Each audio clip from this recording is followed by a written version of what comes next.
Ricky L. Tucker, founder and president of RIX International LLC and founder of Coach RIX Winners.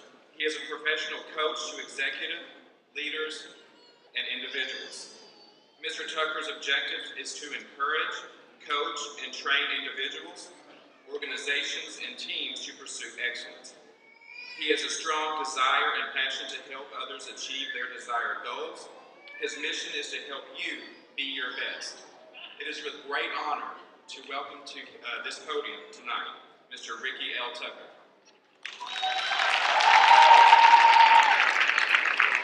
On behalf of the staff, students, and faculty of Anthem College, I want to present you this gift.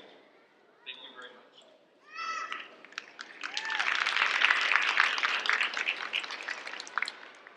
Thank you very much for putting the pressure on me by giving something to me before I even present. So with that, ladies and gentlemen, good evening, how are you? To the Anthem Career College leadership team, President Wolf, Mr. Coleman, Mr. Moore, Mr. Murray, Mr. Hill, and Ms. Page, we'd like to thank you so much for allowing me to present, ladies and gentlemen, to your stars, your diamonds, the graduating class of the Anthem Career College. Graduates, I say to you, congratulations. Parents, family members, I say to you, congratulations. And I would like to give you a great big round of applause. Graduates, be your best. Be your best because you're priceless. And I need for you to know that. Now is the time. It's up to you. Not just one day, but every day to show not just Memphis, not just Tennessee, not just this country, but we want you to know that we expect greatness from you globally. So we're excited for you. Now, I'm honored to join what you, your family members, your friends, your instructors here at Anthem have already started. And what I would like to share with you is a symbol of a diamond with you. Hopefully that means as much to you as it does to me. I will tell you, as I was preparing for this speech, I recalled my college commencement very vividly. However, I didn't recall the speaker. So my challenge and my opportunity today is to make this speech or make this talk to you both memorable and meaningful. And that's my opportunity for you today. I'll do so by, first of all, starting to tell you a little story about a guy that I know very well. You just happen to be looking at that guy. See, I was born of a young couple. That couple was together for about 5 years. And after that 5-year period, I found both myself and my mom being a team. But not only them, I was supported by my grandparents as well. As time moved on a little bit down this road for me, I recalled when I was in elementary school. And at every assembly, Mr. Johnson, our principal, would end the assembly by saying this: I can do some things, but I can't do everything.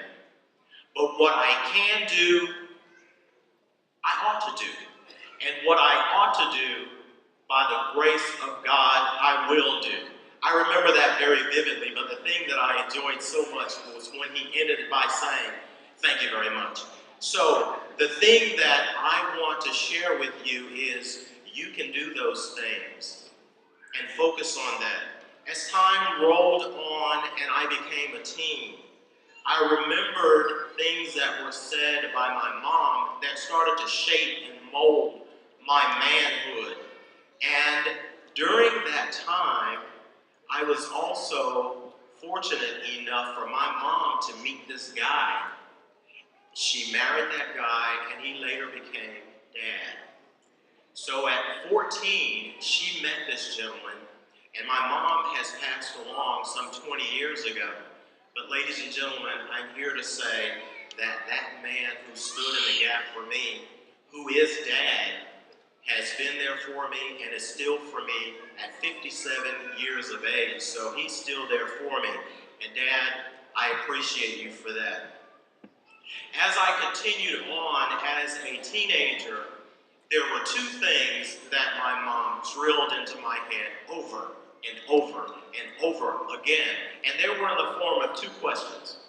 Those questions were, number one, Ricky, what is the first law of nature? The first time she said that, I scratched my head and I said, I don't even know what that means. But as time progressed and as I became older and I was shaped and molded, of course I did know what that meant. The second question was, did you do or did you give your best? So it was either did you do or did you give your best? Now the answer to both of those, number one, first law of nature was self-preservation.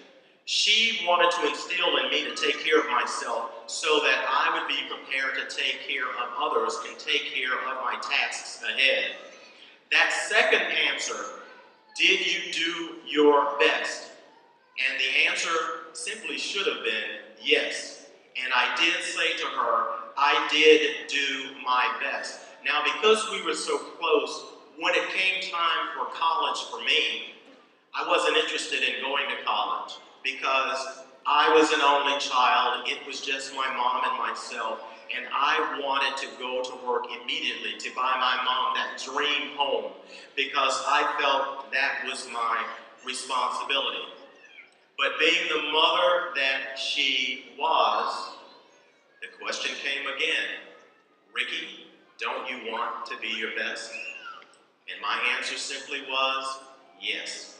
Well, she knew by asking me that question that I wasn't a quitter, and she also knew that I would not disappoint her. So, I did what she knew that I would do, and I went on to college, and fortunately, I'm proud to say that as a result of her asking the question, I was fortunate enough to receive this degree, and trust me, that came with a lot of blood, sweat, and tears.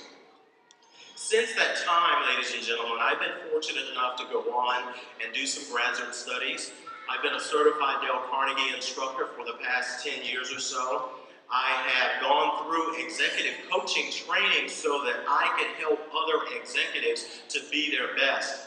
And it also led to me founding our company, RIX International LLC.